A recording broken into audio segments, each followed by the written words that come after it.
বিসমিল্লাহির রহমানির রহিম। আসসালামু আলাইকুম। কেমন আছেন ভিউয়ার্স? আশা করছি সবাই খুব বেশি ভালো আছেন, আর আমি আলহামদুলিল্লাহ আপনাদের দোয়ায় ভালো আছি। তো প্রতিদিনের মতন আজকে একটা ভিডিও নিয়ে চলে আসলাম, অবশ্যই আপনারা কাছে ভালো লাগবো।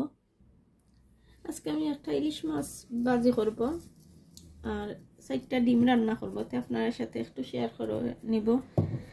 তেমন কিছুই নাই, আজকে রান্না করা আছে খালি আগর, এর জন্য রান্না করলাম না, ভাবলাম ইলিশ মাছটা ভাজি করে নেই। আর ভিউয়ার্স যারা যেখান থেকে বসে আমার ভিডিওটা দেখা, প্লিজ আমার চ্যানেলটার পাশে থাকবা, লাইক সাবস্ক্রাইব কমেন্ট করে। আর যারা করে আমার পাশে আসুন নিয়মিত, আপনারা সবাই অসংখ্য অসংখ্য ধন্যবাদ, আর অনেক অনেক দোয়া রইল আপনাদের প্রতি। আর অনেক আপু ভাইয়ারা অনেক সুন্দর সুন্দর কমেন্ট করেন, আপনাদের প্রতি আমার পক্ষ থেকে অনেক অনেক দোয়া। তবে লাল মরিচের পাউডার আর হলদি পাউডার আর মরিচ দিয়ে লবণ দিয়ে মাছটারে ভাজি করে নেইরাম। আর বাচ্চাইন লাগে 4টা ডিম বুনা করবো, যেহেতু ডিম আমি রান্না করি, ডিমটারে আমি ফুটাই না, যদি ফুটাইতে বাচ্চাইনতে খাই না তারা, আর তারা কিন্তু সাদা অংশটাই খায়, ভিতরে কুসুমটা খায় না।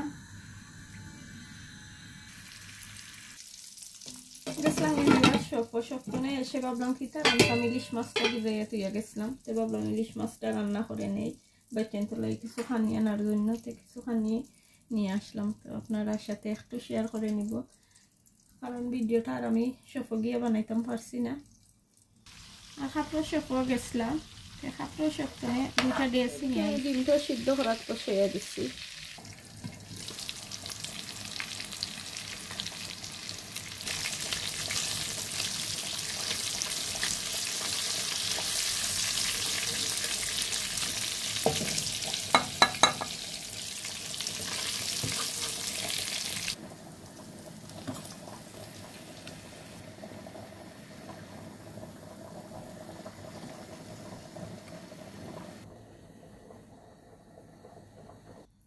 মাছটা তুলে নিচ্ছি, এখন সেম লোয়ারের মাঝেই আমি পেঁয়াজটা ভেজে নিই। এখন দিয়ে নিচ্ছি পেঁয়াজ কুচি, কাঁচামরিচ আর টমেটো কুচি।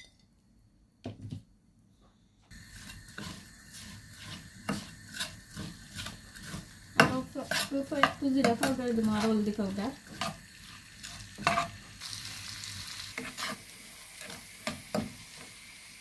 এখন মাছটা আমি ছোটো একটা ফ্রাই প্যানও ঢেলে নিচ্ছি। এখন আমি মশলাটাও ফ্রাই প্যানের মধ্যে দিয়ে নিলাম, আর এই হাঁড়ির মাঝে আমি ডিমটা এখন বসাইয়া দিব।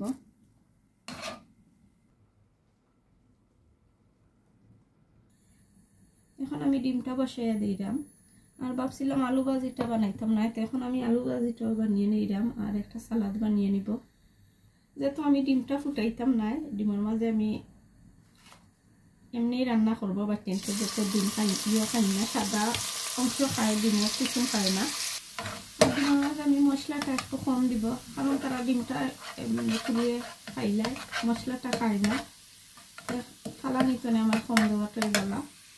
তারা দিনে বেলা খাই, আমি এভাবে রান্না করি, টেন্সে যেভাবে বেলা খাই। এতে আমি রসুন দিচ্ছি, পেঁয়াজ কুচি দিচ্ছি, টমেটো দিব, আর যা যা মশলা লাগে সব কিছু দিয়ে নিব।